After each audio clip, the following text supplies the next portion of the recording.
everybody, and hello to new folks. We have an awesome guest today, Alyssa. Hey, how you doing? Hi, I'm good. Tell folks who you are, what you're about, what you're into. Okay. Yeah. My name is Alyssa Coogan, and I own a pole studio here in town, teaching pole fitness and pole dancing. And then I also am a counselor in town. And I work at Aware, the Aware shelter. Some people may know what that is. Those are the two big things that take up a lot of my time. I also am a mother. I have a son. He's 4. So there's that too. So Shout out to all the moms. Working, Right. working hard. Yes. Multiple jobs. Yes. Multiple passions. Exactly. How do you do it? How do you be a mom and do all that stuff? Because that sounds like a lot. It is. I don't know. I guess just passion is the biggest piece in all different areas. Obviously, my son, it's like, he's going to grow into a man one day. And so making sure that he is a respectful and loving man, that's a big thing, right? Yes, it is. And then my work at Aware, and there's always a need. There's always a need for mental health support in our community and every community, really. Right. And then the pole dancing, I guess, is like I've always been a dancer since I was little. So and I always wanted to share that. I think I'm the kind of person that's like, oh my gosh, like, you have struggles in your life? Yeah, well, like, I found this thing and it makes me feel really good, so you should try it too. It's called dancing. Like, that's kind of how I feel about it, right? So, yeah. I like it. Yeah. I like it. Is that what you kind of like? Do you find yourself kind of like gravitating toward people who have that? Or did it just come to you? I guess, I don't know. I think it's a combination of things. Like, it's definitely that element of I want to get in shape, I want to work out, right? But all of that is about maintaining yourself as a human and keeping homeostasis, right? Yeah. Exercise is like a number one way to stay mentally fit as well. Yeah. And I think, it's some people don't realize how dancing, especially pole dancing, pole fitness, can help you in different areas of your life that you would never expect. Yeah.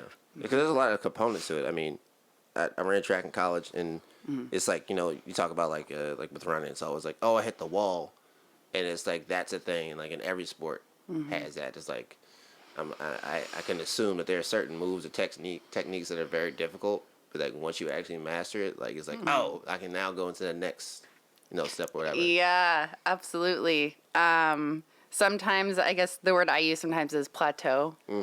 And that's definitely when, there's a couple moves or like a realm of moves where you're like, okay, I want to get those. I want to land those, but then I have to keep those so that, like you say, I can progress to the next level. And I think, there's definitely some staple moves that allow people to go from like beginner to intermediate and then advanced.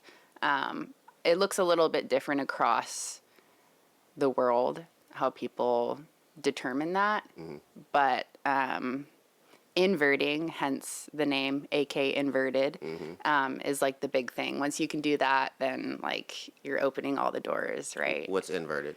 That's like when you how do I explain this without doing it?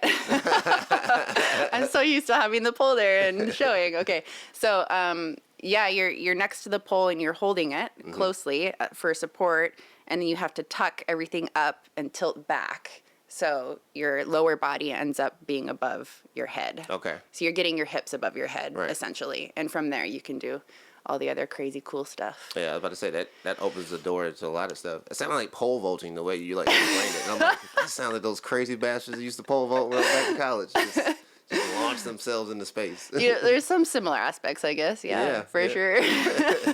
Some people do backflips off the pole. That's not me though. Oh my goodness. I'm good. I've seen like the world championships of like pole fitness, and it's just like Yeah, I know. frightening. And that's like, I feel like myself and a lot of my students that really get dedicated to practicing, that's like always sort of like, oh, I want to go compete. And so there's actually like in different states across the United States, they hold competitions, and Seattle is the closest to us. And I've had a couple friends go. They train in Anchorage, but they've gone and they've won and they've placed. They've come home with medals and stuff, and it's really, really cool. So I think that that's definitely something people should keep in mind. Yeah. Like if that's a goal. Yeah. It's it's accessible. So. Shoot. Mm-hmm. So I mean, all this positivity that you're like attributing to it, I see it. I understand it. Like I have friends who do pole fitness and they teach classes, and they're like it's their source of income, it's their source of happiness. It's always like super positive like interactions that I see. But I feel like there's still like this stigma that exists with it. Like how do you kind of like, you're surrounded by all this positivity and everybody's having a good time, but like externally you see all this like this hate. Like what do you see, and like how do you deal with it? Yeah. It's tough. I mean, where to begin? Obviously, the biggest stigma is, people that pole dance are strippers. Like, that's the stigma, in a nutshell. And that it's sex work, right? I think just like with a lot of different things in life, you just got to be able to separate. Right. Compartmentalize. Exactly. It doesn't have to be all about that, right? But it also can be, and that's okay too. Yeah. Time and a place. Right. Read the room, right? Like, so, and what are your intentions? I think is a big thing as well. But it is difficult. I guess.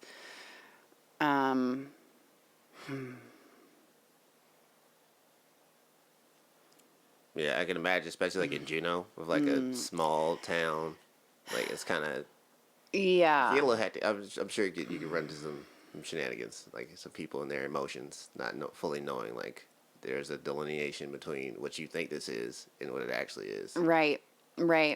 Yeah, and like I said, it gets complicated because I still enjoy dancing in a sensual way as well. Yeah. So, but like I said, it becomes two different conversations, right? So, but I guess the biggest struggle is people thinking that there's a bad intention. Right. And it's which is it's hurtful. Yeah. Actually, like yeah. Also because like what dance has done for me growing up, I'm like, how could you say that? Like, you besmirched my entire childhood. All these positive, beautiful things. Like, how could you say that? Yeah. But on the flip side, like there's a lot of people that come to class and it's interesting because their hope is to find their sensual side. Yeah. Right? I can imagine that it's like really like cathartic Yeah. and like therapy in itself, just to be like, oh, I'm real comfortable in my own body for like the first time. Like, yeah, it's your body. You should be enjoying it. Like, yeah. Make it more flexible. Make it do some wild stuff you never knew it could do before. Exactly. Yeah. So many people end up with poles in their home after taking my class too. Yeah, I can see. It's like, all right, I'm going to Amazon tonight. Done. Yeah, it's definitely a thing. And I think also although it seems like such a solo sport, there's that teamwork component to it, right? Especially some people like the classroom dynamic a lot. Even though they have a pole at home, they still come to class because we lift each other up. We support each other, and it's very empowering in that way. Yeah. And it could be something so simple, but there's always those moments where like everyone stops and it's all like, oh, hey, like, look at you, you did it. And it's exciting. It's big moments. And literally watching people progress. there's like, you run into mental blocks. I think you mentioned something like that earlier, like, or the plateau or whatever. Yeah. And sometimes that's all it is. Like, it's amazing how many times, like, so I have a crash mat. So expensive. I don't know why it's so expensive. It's ridiculous, but it's a beautiful, lovely crash mat designed to go around a pole. Okay. And I have that. And sometimes when students are struggling with something, I'm like, okay, here, and, give them the crash mat. And then, like, as soon as that mat is there, it's like, they get it, right? Yeah. It's just that sense of security, knowing that something is there to catch your fall. Yeah. And I think that's so symbolic and, like you said, cathartic for some people to kind of have that experience, because those processes can translate into your daily life. 100%. Yeah. Like, I can imagine, like, as you're saying, like, somebody kind of gets through that hurdle, that obstacle, they go past that wall, whatever, they've been plateauing, and then all of a sudden they, like, they do it, achievement unlocked, and then you got this whole group, of folks just, like, cheering them on, and, like, that might be some folks' only support network, like that class, or, if they go to, like, a, paint sip or something like that, and it's like they're trying to learn how to, paint better and enjoy themselves, on a night out, but it's like, everybody's like, oh, yeah, there we go. It's a beautiful thing, and it's terrible when folks, get beat upside the head, socially, because, people don't understand, like, how empowering and impactful, and how, stuff like, something like a pole dance class might actually just give them, like, confidence. Yeah. Absolutely. And it's a way for people to take time to invest in their body and take care of their body. And it's fun, right? Some people are like, I'm not going to go run around a track 20 times. Like, why would I do that? It gets old, I'm here to tell you. So I got plaques right here from all the awards and stuff. I'm like, my knees hurt. I'm 34 now, and my knees and my hip hurt. That's amazing. Some people are just not into that, or even lifting weights, which I did that before I started pole, and if it wasn't for that, I don't think I would have been as good at pole. So, like, shout out to the weights that I lifted. But but, like, it's new for a lot of people, and it's always something different. People come in very excited, like, oh wow, like, I've never done this, and I don't know how it'll go, kind of thing, and then they find that they love it, or they learn things about themselves that they didn't know. The thing that's interesting too is that every body is different. So, if certain people can't do one move, other people can, no matter what level you're at. And that's something that's been really interesting to see. And I think that's why people don't give up. Yeah. Because there isn't really any room for comparison in that way. Like, you find something that works for you. Yeah. Yeah, and that can kind of get really discouraging, especially in that setting, if you're walking in, you're fresh to it, you've never done it before, and they're seeing, like, you, or, like, seeing, like, your Instagram posts, and it's like, oh, she really knows what she's doing. This is a little intimidating. But, everybody's got their strengths and weaknesses, so it's kind of cool. Yes. Yeah, because that comparison thing can be, like, violence against yourself sometimes, if you do that, like, too often. Yeah. Yeah. Yeah, I don't even have mirrors in the studio, which I've been thinking about getting, and if I were to, then I could, I would think about covering them as needed, but, like, that alone, some people really like that too. Yeah. Because then it takes that whole element away. You can really focus on your body awareness. Yeah, that you, not your reflection. Yep. Yeah. So tell me about the Aware shelter, and, like, what that is, and, like, how you've been involved in it. Yeah. So so it is a domestic violence homeless shelter in town. And I am a children's counselor there. And so essentially, I work with children that have been exposed to domestic violence in their family, or they've experienced other types of abuse. Yeah. So, and I got my degree in Anchorage, came back here, and then I started working at Juneau Youth Services, and then I transitioned over to Aware after about a year. So. Okay. What did you get your degree in?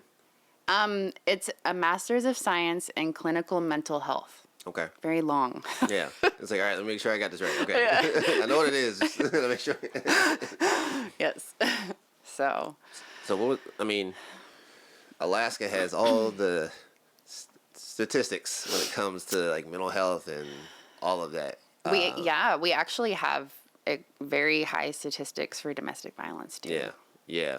That one of the highest. I saw that when I first moved here, like just trying to look at it. I was like, all right, where I'm at? I'm like, suicides. Ooh. Like, Yeah. I'm like, oh, all this violence and then like domestic abuse and sexual assault. I'm like, oh, okay, this is. Okay. Yeah. So here we are. Right? Yeah. It's it can be disparaging at times. Yeah. But I think I know, I guess just growing up,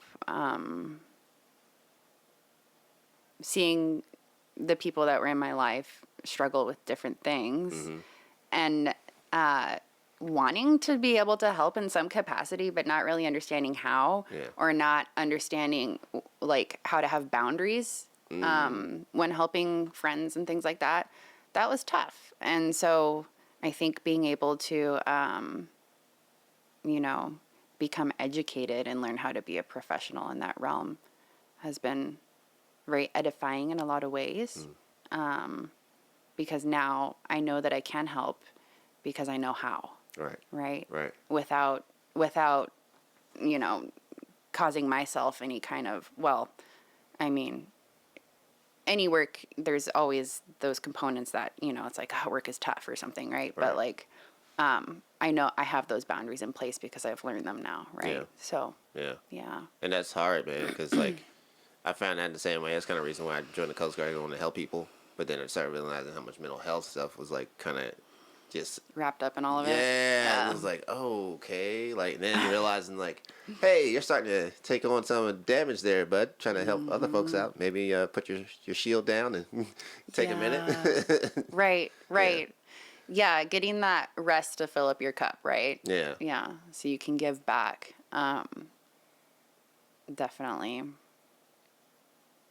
Do you see, and you've been doing this for a little while, do you see that there's been like an influx like in more focus on mental health just in the last couple of years that, we just didn't see, like, especially in Alaska? Yeah, definitely.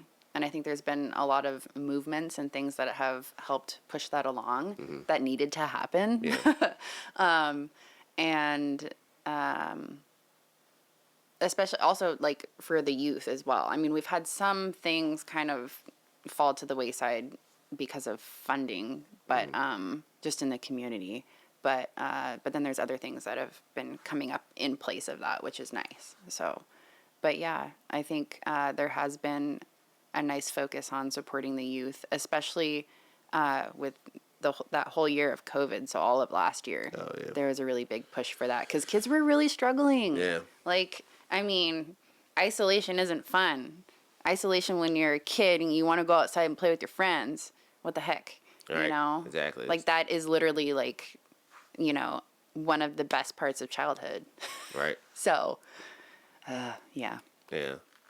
Shoot, I can only imagine, man. Like it was just me, like pretty much all of COVID. So I was like, all right, it sucks, but I like my house, so it's cozy. Right?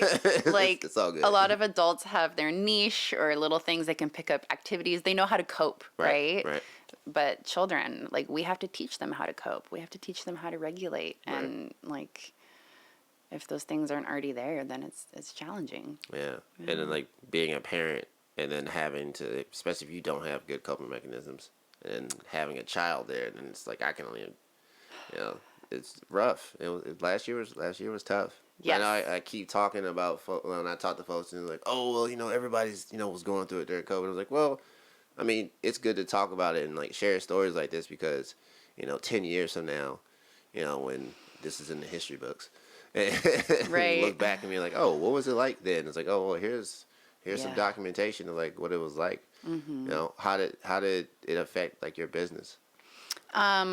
So, I mean, yeah, I think I shut down for a little bit, and then it was just really quiet, Yeah.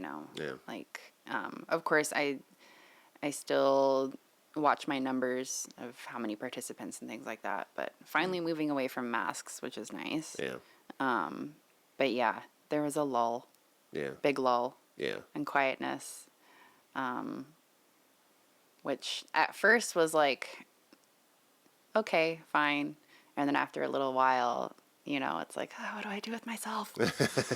No, I miss you. I miss you too. Like, yeah, you got your little tribe, and all of a sudden, Yeah. like, you guys can't play anymore. And Yeah. It's like, oh, okay, all right. I guess. Yeah. And I guess, and then, yeah, like, with counseling and stuff, it was very, I did a lot of stuff over Zoom. And which is cool. Like, I guess, it's nice because now I can continue that in certain ways, right? Like, for families where that works, Yeah. it stays, right? And now people know that it's an option. Right. So it's like, oh, you can't get a ride or you can't make it. Something came up. Like, we can adjust and do a Zoom session, and that's fine. So, yeah, that's been helpful. Of course, the challenges, I think the biggest challenges for that was, like, not being able to play games or anything like that. Or, Yeah. Yeah, more interactive, especially dealing with, like, with kids. Like, Right. I could imagine. What are, like, some tools that you use, like, versus, like, doing having an adult, like me walking into somebody's office versus, like, like a 5-year-old. Like, how do you communicate? How do you have them, like, communicate, like, their trauma in that way? Yeah. So, play therapy is, like, the main modality that most children's counselors, children's therapists use. And yeah, it's pretty cool. So my office is like a big playroom. Oh, dang. That's awesome. Yeah. And essentially, I just let children kind of choose their own whatever they want to do. And then from there, there's a lot to it, right? But from there, I guess the cusp of it is just you're looking for themes in the play. And with trauma, children typically reenact their trauma experiences through their play. Yeah. So they'll, like, if there's a dollhouse or something, they'll act out, the things that were happening in the home with characters. Sometimes takes a little bit longer to figure things out, but eventually a pattern starts to come about. Yeah. And then there can be a conversation about that. So, yeah. Oh, man.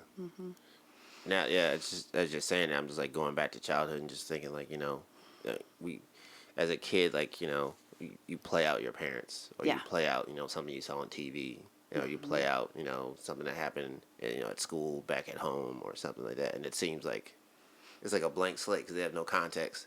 Yes. So it's like, oh yeah, this is normal. Like, oh, that is not normal, or is it okay? Yeah. Right. Exactly. It's true. Yeah. I mean, and as a parent myself, that's definitely a thing. Yeah. Where did you hear? Oh, right. What were you about to ask? Like, why are you doing that? What? Oh. I have to lock that door more often. Exactly. So what are you doing? No. Yeah. Have to call It's grandma. real. It's real. Yeah. So, but you're right. So, yeah, being able to kind of allow kids to put that together too. Like, oh yeah, you're right. I did learn this from XYZ, and then, there's always that relief when you can say, like, I'm sorry that happened for you. Yeah. And even for a kid just to hear that is like a big deal. Yeah, because kids kind of internalize that stuff and, like, think, like, oh, I know mom and dad are yelling and it's my fault. Right. Or, a parent, if they're being, I don't want to use the word, but if they're being, like, toxic, if they're being, like, to their child, and then they're, they're taking all their frustration out on them, then it's just like they really think that, oh, it's about me. Right. It's like, no, just you're not really being an adult here. You're treating this little copy of you very poorly, so maybe choose Yeah. your words a little different. So Right. They don't go out in the playground and start, slamming kids in the head in the freaking sandbox or something. Which is very true. Yeah. And that's the piece about boundaries too, right? Like, I think so. Yeah. A lot of the conversation too is about what is a healthy relationship, because maybe that was never seen or modeled, right? Yeah. So like, how do we know what that should look like? And then what is an unhealthy relationship, right? Yeah. What are the signs? What are the moments when, okay, this is when you use your boundaries. Yeah. Yay, boundaries are fun. Boundaries are fun. Boundaries are very fun. They're very important, and I like them. I didn't really realize what they were until like 3 years ago. I'm like, hey, maybe I should put some boundaries up because I'm getting a lot of. Yeah, it's an ongoing process throughout your life, right? Yeah. Boundaries in all the things that you do, and then boundaries with yourself too. Yeah. That's a whole nother thing.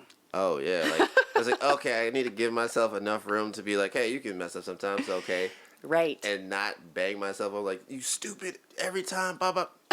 Yeah, like the narrative that is up here, man. Oh my gosh, man. Like I see like some of my friends and like just the way they talk about themselves to themselves, and I'm like, is this what's going on out inside Right. here? Like, bro, what Don't are you say doing? that. Don't say Why are that you about saying yourself. that? Like, you will not use that language about yourself around me. Exactly. Right. Some positive affirmations now. Yeah, right now. I need 3 right now, mister. I'm pulling this car over. Yeah, that's awesome. And it's true in that we should be our best advocate for ourselves and for the people that we love, right? Yeah. I mean, I'm stuck with me for the rest of my life. I should at least like what I'm hearing and I'm saying to myself. Yes, exactly. But it is like, yeah. I think one of the beautiful things about self-care and mental health, mental fitness, is that recognizing that it's an ongoing journey. And I think sometimes we can have these moments of like, oh, I've arrived, or like, oh, this is so much better than it was, right? Looking back or having a reflective process. But then also knowing that like the process will never really be complete. Yeah. And it shouldn't be. Yeah. That it keeps going because we keep learning and life keeps happening. Right. Right. Good and bad. Yeah. So it's just navigating that, having your coping skills, and your safety plans and all those things. I do a lot of safety planning. Yeah. So when stuff hits the fan, you need to have a plan. Yeah, when that happens. exactly. So you're not Who are you going to floundering, call? Right? Who's your 911 for this type of emotional trauma? Like, who's the core people that you need to get in contact with? Yes. Who's the person you can lean on, or whoever? Mm-hmm. Yeah. Yeah. Yeah. These are things definitely that I've kind of learned, is like, especially last year, because just in Alaska, you can't leave. So. What is it's float, fly, or die? There it is. There it is. That's a wrap. That's the whole show right there. That's the whole theme of the show. That's the phrase. That's the experience of being in Juneau. I love this place though, but yeah, I can definitely like when my friends have come up in the past and like, oh, they came in the summertime and like, oh, 2019 summer, this is amazing, Alaska, and then they came in February and it was like, what is this? It was like, yes, welcome. You have about 4 to 5 hours of actual daylight, maybe, and then that's it. Can you get through it? Can you get through it for half of a year? Oh man, yeah, it's wild. Northern Hemisphere, we deal with a lot in that way. Yes, you're like from here though, right? Yeah, I was born here. I have a lot of family here. I spent a lot of time in Canada, but oh, nice. Mostly here. Yeah. So Okay. yeah, I moved back. Juneau just stole my heart. Oh, what part of Canada were you in? Vancouver Island. Oh. Yeah. Oh. Victoria. Yeah. BC. Yeah. Yeah. Pretty cool. A lot of mountain lions. That's what I remember about Vancouver. Yeah. Which is, I actually have never had the chance to see one. But maybe one day. Oh my goodness. Yeah, it'll be nice to go back. I still have family there now, Oh, cool. Cool. and friends from high school, which is so crazy to like FaceTime them, and yeah, it's a trip. But COVID gave me all that time to do that, so Yeah. I've been able to catch up with a lot of people back in Heck Canada, yeah. and that's been pretty cool. Heck yeah. I always love the fact that like I can still have like friends that I've known for that long Yeah, and like maintain it. yeah, It's like, oh, I'm a decent enough person. These people have known me enough times. Like we're not just hanging out with each other because we've known each other for so long. We actually okay, cool. relationship skills right there. Yes. It's like, oh, I have friends for this long. I was like, I must not be that terrible a person. It's a really good feeling. It is. Somebody wants to know you Yeah. and keep you. Yeah. It's like, no. You're one of my people. You Yes. come with me now. Yes, exactly. Exactly. It's like, I'm gonna call you to show up for some things, weddings, births, all types of stuff like that. Oh, yeah. Man. Yeah.